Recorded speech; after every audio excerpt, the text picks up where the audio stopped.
Media के सभी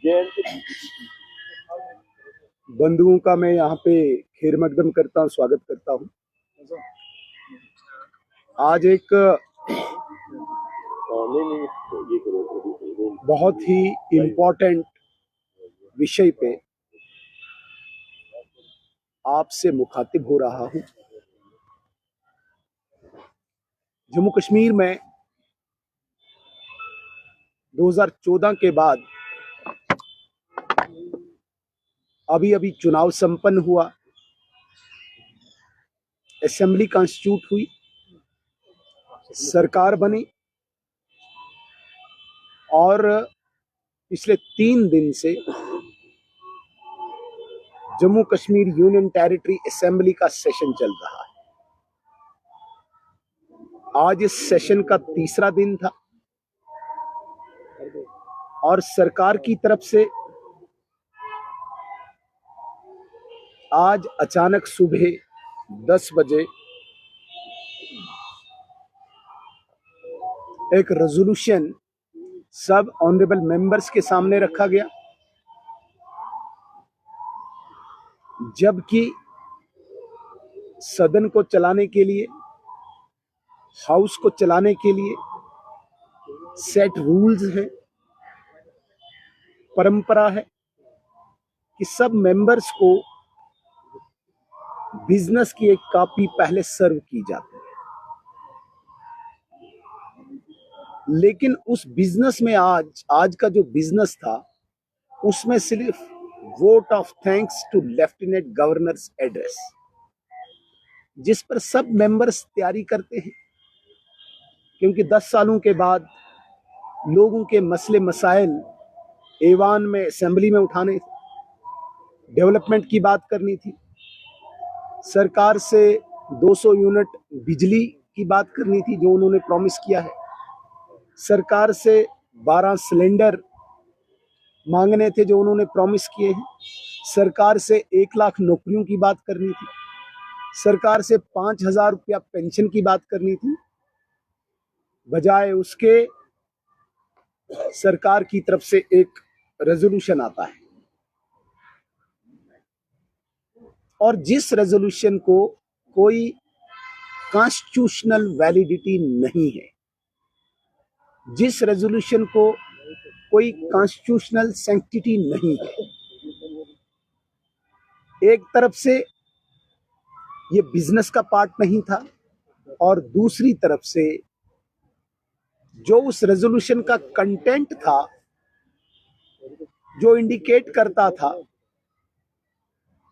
जम्मू कश्मीर में अभी जो सरकार इलेक्ट हुई है उनकी मानसिकता को,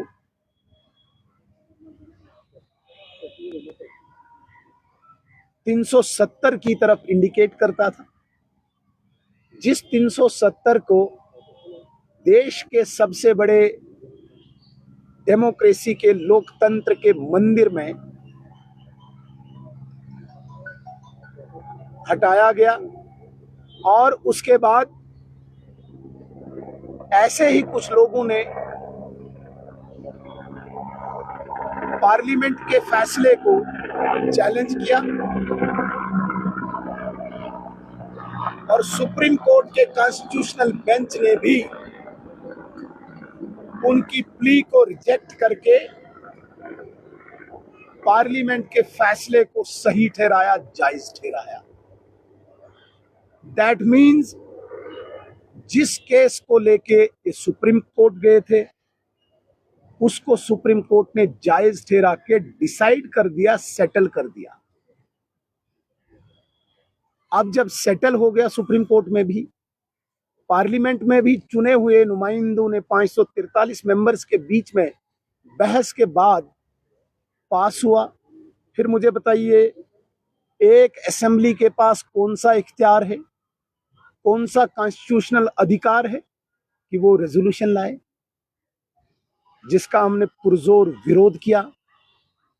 विपक्ष के नाते किसी भी कीमत पे उस 370 को, जिसको पार्लियामेंट ने धराशायी किया है, उसके लिए ऐसे किसी भी रेजोल्यूशन को, ऐसी किसी भी बात को भारतीय जनता पार्टी हो, भारतीय जनता पार्टी के विधायक हो, सदन के अंदर हो या सदन के बाहर हो, हम उसका विरोध करेंगे और इस पर किसी भी कीमत पे किसी भी एक शब्द को भी हम एक्सेप्ट नहीं करेंगे।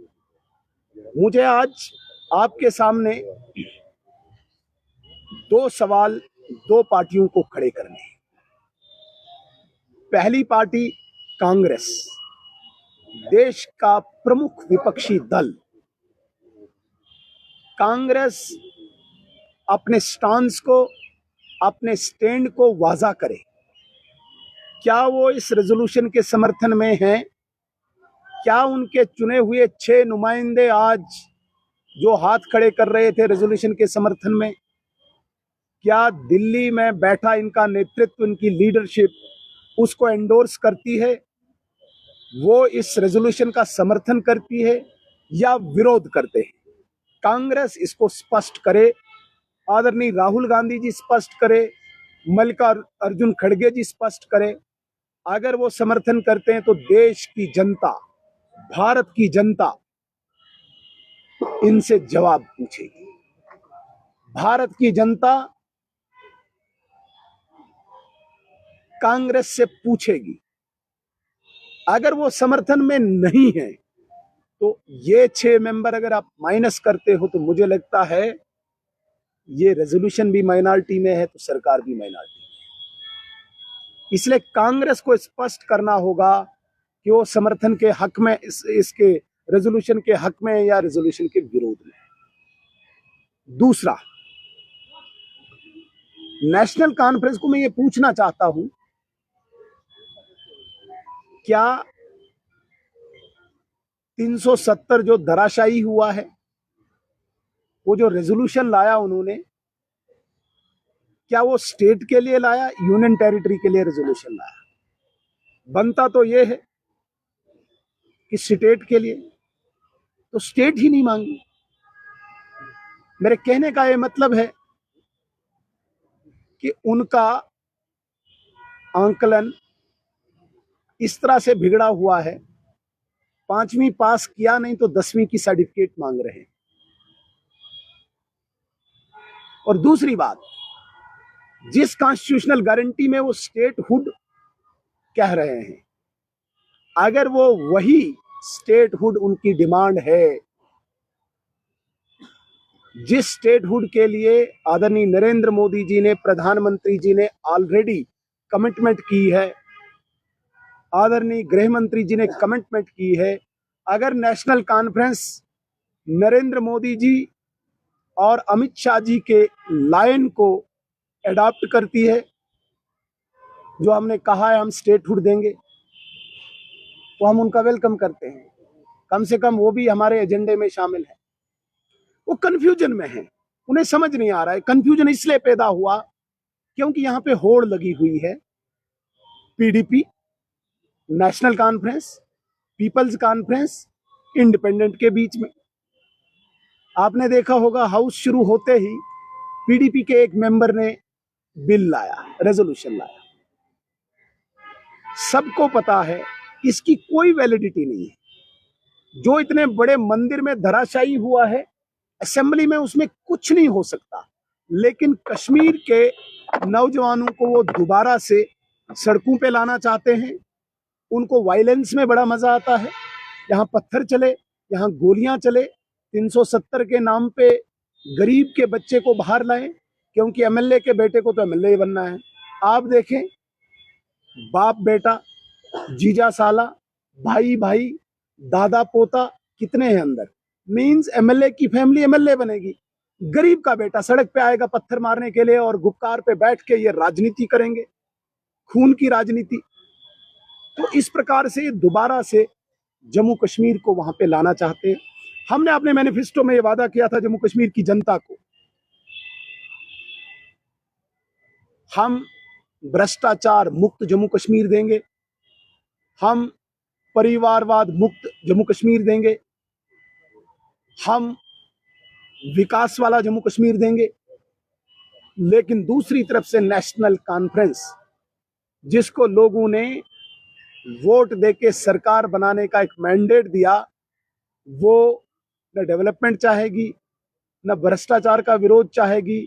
उन्हें एक स्लोगन तैयार करना है। बड़े लंबे अरसे के बाद एटानमी उनका खत्म हो गया, प्लेबसाइट उनका खत्म हो गया, बाकी जितने भी आज तक नारे थे वो खत्म हो गए। अब उनके पास नारा है, हम 370 को वापस लाएंगे। मैं आप सब बंधुओं के माध्यम से उनको बता देना चाहता हूं, ये मैं बड़े हम्बल्ड होके कह रहा, विनम्र होके कह रहा हूं कि जिस कश्मीर को आपने रक्त रंजित किया, अब रक्त रंजित होने नहीं देंगे। अब वो हम हालात यहाँ पे बनने नहीं देंगे। आप यहाँ पे चाहते हो कि वायलेंस बढ़े, अभी जो इंसिडेंट्स हुए उन चीजों को प्रोवोक करना चाहते हो आप, क्योंकि आपको विकास करना नहीं, पानी, बिजली, सड़क, स्कूल, अस्पताल की बात करनी नहीं। आपने सिर्फ एक नौजवान को प्रोवोक करना है स्लोगन तैयार करके, इसलिए आपने इतना सारा चुनाव लड़ा है। आपको चुनाव लड़ने का मकसद सिर्फ और सिर्फ कश्मीर में दोबारा से वायलेंस पैदा करना, वो हम होने नहीं देंगे। एक आज के विषय से मैं हटके एक सवाल पूछना चाहता हूं नेशनल कॉन्फ्रेंस से। हम डिबेट करेंगे हाउस में, आइए 5 अगस्त 2019 के बाद और 5 अगस्त 2019 से पहले जब जब आपकी सरकार रही, आपने कश्मीरी सिविलियंस का कत्ल करवाया है। मींस सबसे ज्यादा ह्यूमन राइट वायलेशन आपने की है। और मैं दावे के साथ कहता हूं 5 अगस्त 2019 के बाद कोई भी civilian killing Bharatiya Janata party की सरकार ने नहीं होने दी। हम उग्रवादी को, आतंकवादी को दफन करेंगे, मौत के घाट उतारेंगे, लेकिन कश्मीर का सिविलियन हमारा भाई है, उसको हम गले से लगा के रखेंगे।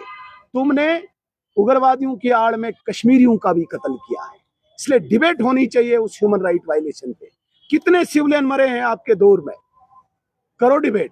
और हमारे दौर में भी किसी कीमत पे भी एक भी सिविलियन को कांटा नहीं चुभने देती है भारत की सरकार।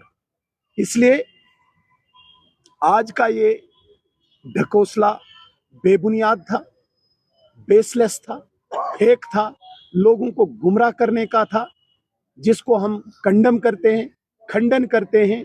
स्पीकर जो अनबाइस्ड होता है, न्यूट्रल होता है, उन्होंने भी आज एक पार्टी का एजेंट बन के उस कुर्सी की, मैं कहता हूं कि उस कुर्सी की गरिमा को तार तार कर दिया है।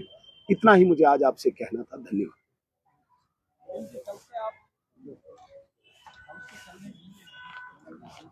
देखिए, ये गैर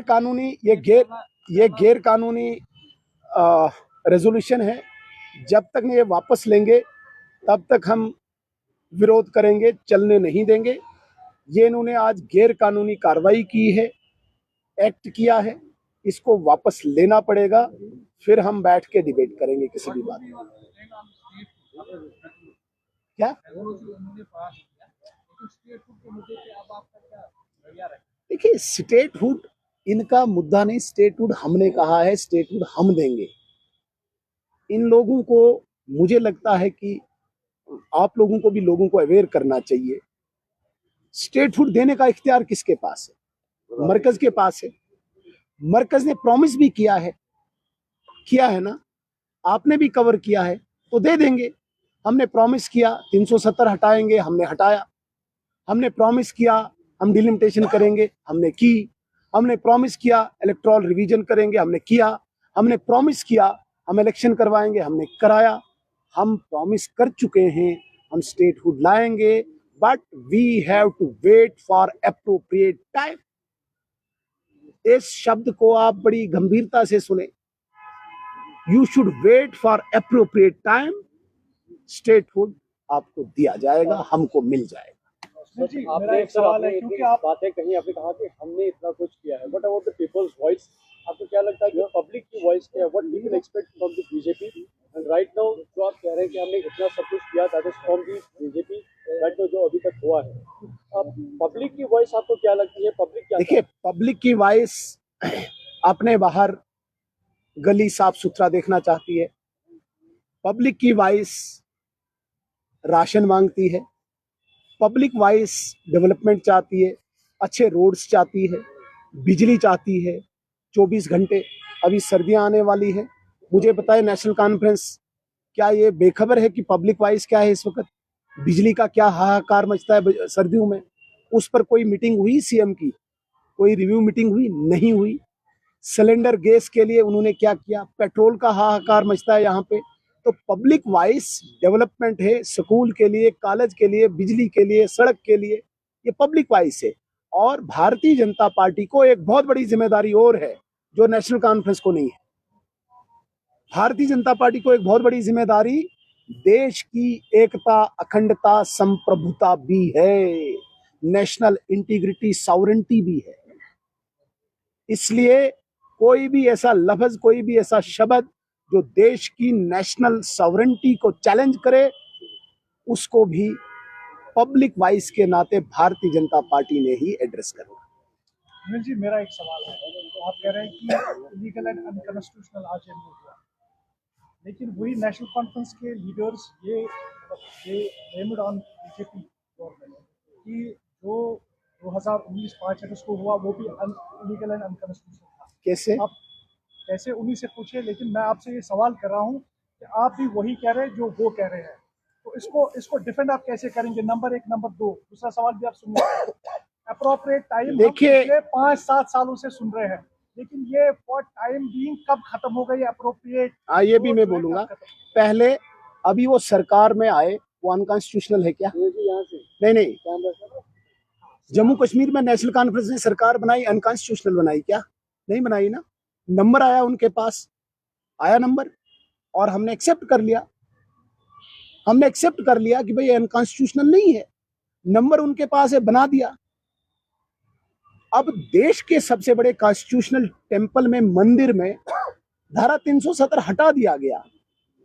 अनकॉन्स्टिट्यूशनल हम ये कहते हैं कि 246 आर्टिकल आप निकालिए पार्लियामेंट का और 141 सुप्रीम कोर्ट का आप पढ़िए, जो बार करती है किसी भी असेंबली को, जो केस सेटल हुआ है सुप्रीम कोर्ट में, जो पार्लियामेंट में बिल पास हुआ है, उसे कोई असेंबली चैलेंज नहीं कर सकती है। इसलिए हम अनकॉन्स्टिट्यूशनल कहते हैं। वो कैसे अनकॉन्स्टिट्यूशनल कहेंगे? तो चैलेंज करेंगे पार्लियामेंट को। Parliament is assembly above than parliament, is assembly above than supreme court. बताइए मुझे, आप सवाल का जवाब मुझे दीजिए। Parliament is above than assembly, supreme court is above than assembly. जब बाप ने फैसला किया तो बेटे का इख्तियार कहां पे आया? तो पार्लियामेंट बाप है ना, बाप ने फैसला कर लिया है, इसलिए अनकॉन्स्टिट्यूशनल हम कहते हैं। उनके पास कोई लॉजिक नहीं है, कोई तथ्य नहीं है, कोई साक्ष्य नहीं है कि वो हमें अनकॉन्स्टिट्यूशनल बोले। दूसरी बात, जो आप अप्रोप्रिएट टाइम की आप बात कर रहे हैं, तो जल्दबाजी भी क्या है? अभी तो आपने सरकार बनाई है, अभी आप थोड़ा सा कुछ करिए। लगना चाहिए लोगों को कि कुछ हो रहा है, लेकिन आप दोबारा से उसी वायलेंस की तरफ जम्मू कश्मीर को लेना चाह रहे हैं। आप स्टेटहुड कहां मांग रहे हैं? आप तो वायलेंस मांग रहे हैं। आपने सेपरेटिज्म, जम्मू में भी कहीं एक अटैक्स हुए जिसमें डेडली अटैक्स सब गिन सकते हैं। देखिए, स्ट्रीट वायलेंस और टेररिस्ट वायलेंस में फर्क है। स्ट्रीट वायलेंस आप कॉमन मैन को बाहर निकाल रहे हो, और टेररिस्ट एक कंट्री के साथ जंग है, पाकिस्तान के साथ जंग है, वहां से एक आर्म्ड पर्सन आता है। इसलिए there is difference between street violence and terrorist attacks. तो आप इन दोनों को एक नहीं मिलाइए। आप इस बात को अप्रिशिएट करिए कि 2019 के बाद एक भी स्ट्रीट वायलेंस नहीं हुआ, वरना आप जैसे मीडिया कर्मी कहीं जाते थे तो किसी को सर पे पत्थर लगता था, किसी को टांग पे। आज जाओ, सीना चौड़ा करके जाओ। ये देन है भारतीय जनता पार्टी की आपको, इसलिए आपको भी अप्रिशिएट करना होगा इस बात। Thank you sir. चाय का इंतजाम